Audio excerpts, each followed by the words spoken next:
Stobli n'est en règle générale pas très porté sur la communication. L'enseigne a pourtant décidé de frapper un grand coup avec ses journées techniques à La Roche-sur-Foron. Pour au moins 3 raisons.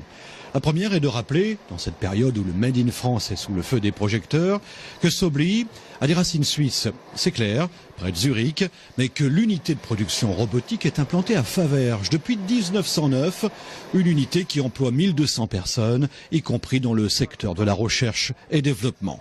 La deuxième consiste évidemment à présenter de nouveaux produits, comme le très étonnant TP80.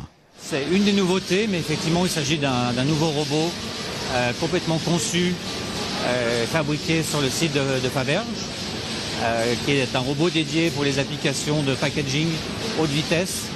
Donc sa principale caractéristique effectivement c'est la vitesse élevée. La troisième raison est purement stratégique pour Stobli qui ne veut pas rater le coche du programme Start PME.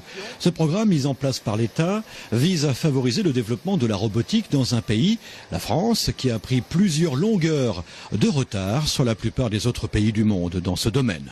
L'idée c'est de financer, aider, subventionner en partie les entreprises qui n'ont pas de robots. Donc c'est un financement à hauteur de 10% avec un maxi de 20 000 € d'aide.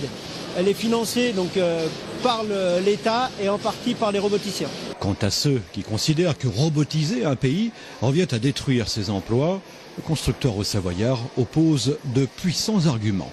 Aujourd'hui, produire avec des robots en Asie, en Espagne ou en France, le coût est similaire. Donc il est important de robotiser pour maintenir de l'emploi, maintenir les entreprises en France. La robotique concerne à peu près tous les marchés, de l'industrie lourde à l'emballage de chocolat pour les fêtes de fin d'année par exemple.